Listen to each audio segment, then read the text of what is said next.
आज हम लोग एक कॉन्सेप्ट पे डिस्कस करने वाले हैं जिसका नाम है चुंबकीय क्षेत्र की तीव्रता। वैसे तो इसकी एक परिभाषा को हम पहले आपको पढ़ा चुके हैं, लेकिन आज हम आपको इसकी 3 परिभाषाएं बताने वाले हैं। और क्यों बताने वाले हैं उसका भी जेन्युइन रीजन है, क्योंकि इससे जुड़ा हुआ डेरिवेशन 5 नंबर का बोर्ड एग्जाम में पूछा जाता है। अगर वो हमें बेहतर तरीके से समझना है तो इसकी हमें तीनों डेफिनेशन बेहतर तरीके से पता होनी चाहिए। वैसे साधारणतः हम चुंबकीय क्षेत्र की तीव्रता की डेफिनेशन को कह सकते हैं कि एक समान चुंबकीय क्षेत्र में चुंबकीय क्षेत्र के लंबवत रखे एकांक लंबाई के तार में एकांक धारा प्रवाहित करने पर उस भाग में लगने वाले चुंबकीय बल को ही हम चुंबकीय क्षेत्र की तीव्रता कहते हैं, और जिसको कैपिटल ए बी वाली बी से प्रदर्शित करते हैं। वहीं हम इसकी दूसरी डेफिनेशन भी बना सकते हैं, और वो दूसरी डेफिनेशन और तीसरी डेफिनेशन ये लिखी हुई है, लेकिन इनके हमें मार्जिन को समझना है, इनके हमें सिचुएशन को समझना है। जैसे यहां लिखा है एक समान चुंबकीय क्षेत्र में चुंबक की वह काल्पनिक स्थिति जिसकी चुंबक के उत्तरी ध्रुव पर एकांक चुंबकीय बल कार्य करता है। मतलब कहने का यह है, जैसे हमने ये चुंबकीय ध्रुव बनाया, बहुत ध्यान से समझना, ये चुंबक का नॉर्थ पोल हो गया और ये चुंबक का साउथ पोल हो गया। हमने चुंबक के रूप में या क्षण चुंबक के रूप में एक दंड चुंबक NS को बना लिया। अगर हम बात करें कि इसका चुंबकत्व तो कितना होगा, तो इसका चुंबकत्व हमने मान लिया M और इसका भी M होगा। तो ये पहला सिरा है तो ये क्या हो गया M1, ये दूसरा सिरा है तो क्या हो गया M2। बहुत ध्यान से समझना है। लेकिन क्या कहा गया है, उत्तरी ध्रुव पर एकांक चुंबकीय बल, उत्तरी ध्रुव पर एकांक चुंबकीय बल, उत्तरी ध्रुव तो यही है। एकांक कब होगा, जब M2 का मान कितना हो 1, M2 का मान कितना हो 1। उस समय में यहाँ पे सीधा इसके लिए चुंबकीय बल या हम कह सकते हैं चुंबकीय क्षेत्र की तीव्रता हो, चाहे चुंबकीय क्षेत्र हो, उसको हम कैपिटल B से प्रदर्शित करेंगे। B बराबर हमारा फॉर्मूला बन जाएगा F/m। यहाँ पे B का मतलब क्या है, B का मतलब चुंबकीय क्षेत्र की तीव्रता से है, F का मतलब है लगने वाले बल से, और M का मतलब है किसी एक ध्रुव के कारण, वो भी किस ध्रुव के कारण, इस S ध्रुव के कारण N वाले ध्रुव पर लगने वाला बल। इस M1 का मान हमने क्या लिखा है M, और M2 का मान हमारा क्या हो जाएगा 1। मतलब सीधी सी भाषा में समझ लो कि वह काल्पनिक स्थिति जिससे चुंबक के उत्तरी ध्रुव पर एकांक बल कार्य करता है, एकांक चुंबकीय बल कार्य करता है, उस स्थिति को हम चुंबकीय क्षेत्र की तीव्रता कह सकते हैं। वहीं इस चीज को हम दूसरे तरीके से भी डिफाइन कर सकते हैं। चुंबकीय क्षेत्र की तीव्रता के संबंध में यहां पे हमने एक और डेफिनेशन बना दी है। चुंबकीय क्षेत्र की तीव्रता एक ध्रुव के चुंबकत्व के अनुक्रमानुपाती तथा जिस बिंदु पर चुंबकीय क्षेत्र ज्ञात करना है उस दूरी के वर्ग के व्युत्क्रमानुपाती होता है।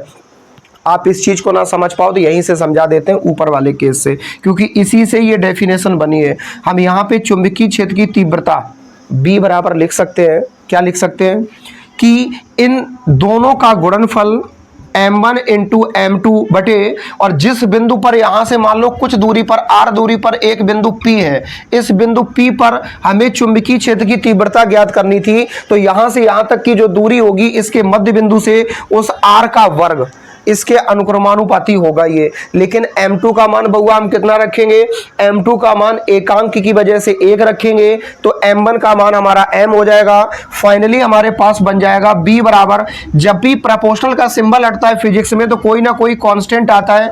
यहाँ पे जो कांस्टेंट आएगा वो क्या होगा, μ0/4 पाई इंटू M/r², क्योंकि M2 का मान कितना हो जाएगा 1, साफ साफ लिखा है एकांक, यानी एकांक उत्तरी ध्रुव पर लगने वाला, उत्तरी ध्रुव पर जो एकांक बल चुंबकीय बल लगेगा, तो एकांक M2 के कारण जो बल लगेगा वो 1 हो गया, तो इसलिए M2 का मान हमने 1 रख दिया, M1 हमारा M हो गया। तो फाइनल ये स्थिति बन गई। हमें पता है कि आपको ये केस समझ में नहीं आ रहा होगा, आप रिलैक्स हो जाओ, फिर से सुनो जो हम कह रहे हैं।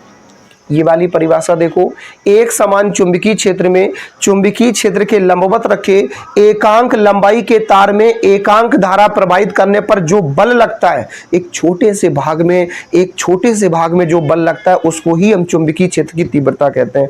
इतनी बात क्लियर हो गई। अब दूसरा केस समझो लो।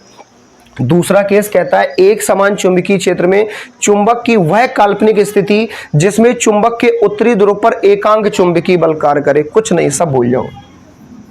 इधर देखो, ये हमने एक दंड चुंबक मान ली, क्षण चुंबक के रूप में मान ली, इस हिस्से पर लगने वाला बल ही हमारा चुंबकीय क्षेत्र की तीव्रता है, सिर्फ इस हिस्से पर लगने वाला बल। तो B बराबर सूत्र क्या हो गया, F/m, दैट्स ऑल।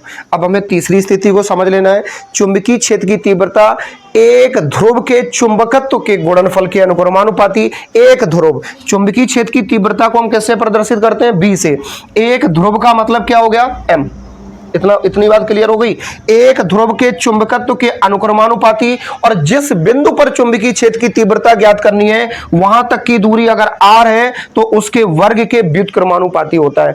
अनुक्रमानुपाती को ऊपर लिखते हैं और व्युत्क्रमानुपाती को कहां लिखते हैं, बटे में। इतनी बात क्लियर हो गई। बहुत ध्यान से समझो। जैसे हमने यहां पे एक ये दंड चुंबक मान ली जिसका नाम क्या है, N और S। इसका ये उत्तरी ध्रुव और ये दक्षिणी ध्रुव। इसके ठीक बीच में एक मूल बिंदु होता है जिसको हम क्या बोलते हैं, O। इससे r मीटर की दूरी पर हमने मान लिया एक बिंदु P है जहां हमें किसका मान निकालना है, जहां हमें चुंबकीय क्षेत्र की तीव्रता का मान निकालना है। बहुत ध्यान से, NS एक दंड चुंबक या छड़ चुंबक है जिसका मूल बिंदु O है। इससे r मीटर की दूरी पर एक बिंदु P है जहां हमें चुंबकीय क्षेत्र की तीव्रता का मान निकालना है। तो हम सीधा लिख सकते हैं B proportional to m upon r square, यानी कि यहां पे एक चुंबकत्व का मान इसके अनुक्रमानुपाती और मूल बिंदु से जिस दूरी पर हमें जिसका मान निकालना है इसके वर्ग के व्युत्क्रमानुपाती होता है। इतनी बात क्लियर हो गई। जब यहां से प्रोपोर्शनल का सिंबल हटता है तो एक कांस्टेंट आता है mu naught upon 4 pi into m upon r square.